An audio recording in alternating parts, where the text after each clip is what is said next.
You know, some stories feel like they're ripped straight out of a spy novel. This is one of them. It's got everything: atomic secrets, a shocking family betrayal, and a final, fatal ending. But this one, it's all true. This is the story of Julius and Ethel Rosenberg, and it's a case that even today makes us ask some really tough questions about justice in America. Now, to really get this story, we're not going to start at the beginning. We're going to jump straight to the shocking, almost unbelievable end. It's the only way to really set the stage for how two pretty ordinary people got caught in the middle of a global firestorm. Just listen to that. Worse than murder. Those were the actual words from the judge who sealed their fate. I mean, that wasn't just a sentence. That was a condemnation.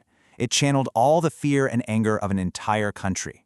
Right there, that tells you everything you need to know about the atmosphere in that courtroom. And this was the result. At Sing Sing prison, Julius and Ethel Rosenberg were executed in the electric chair. This was completely unprecedented. It had never, ever happened before in American history. And it just begs the question, how on earth did it come to this? All right, to find the answer, we have to rewind the clock. Because the Rosenberg case didn't just happen out of nowhere. No, it was born from this perfect storm of national paranoia that basically gripped the entire United States right after World War II. And things changed, incredibly fast. Look at this timeline. In 1945, America is on top of the world, the only country with the atomic bomb. But just 4 years later, the Soviets test their own. Boom!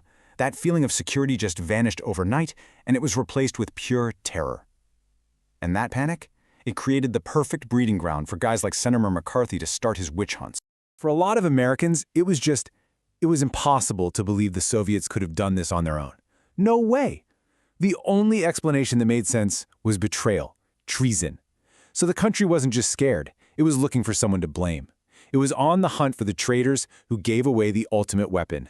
And so, the hunt began.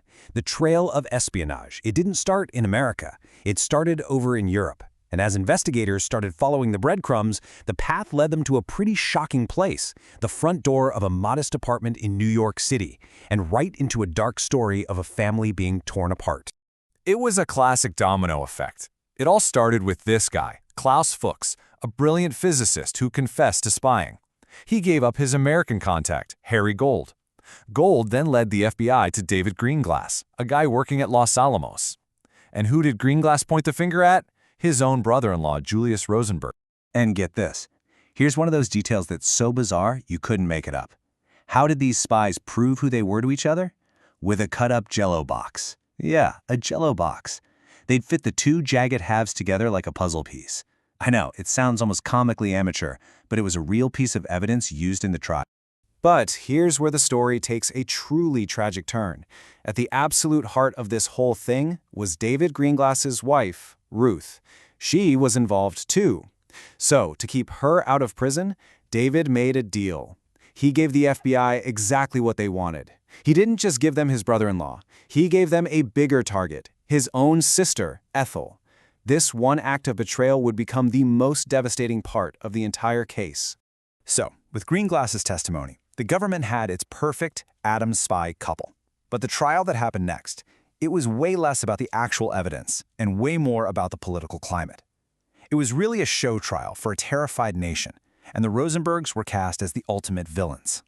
And just look at the comparison here. It's pretty stark. The case against Julius, well, it was substantial, even if it was based on testimony from people trying to save their own skins. But the case against Ethel? Whoa! It was dangerously thin. It pretty much hinged on that one single piece of testimony from her brother, David, the very testimony he gave to protect his wife. Now, on the stand, the Rosenbergs made a legal choice that would end up sealing their fate. They refused to answer questions about being in the Communist Party. They pled the Fifth. And legally, that was their right.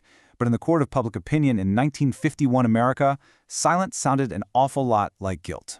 And leading the charge against them was a legal team that was determined to win at all costs, including a young, super aggressive prosecutor you may have heard of, Roy Cohn.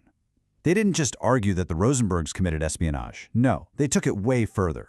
They argued that their actions had directly caused the deaths of American soldiers in Korea.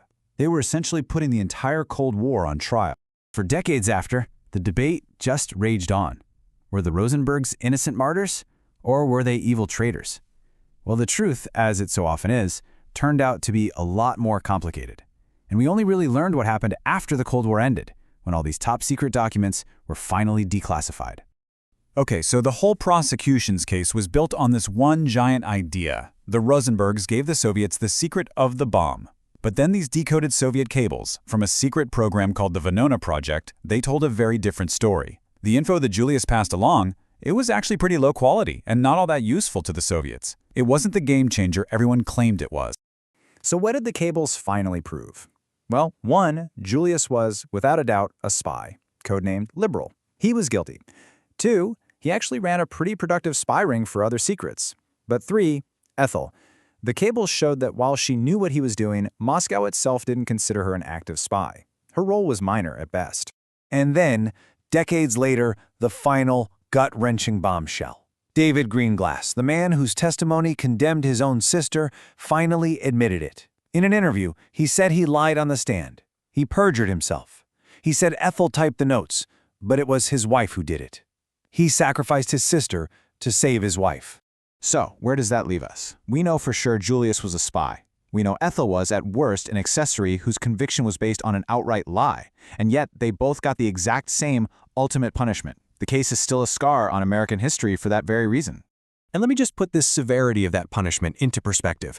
During the entire Cold War, a time filled with spies who did way more damage, how many American civilians were executed for espionage?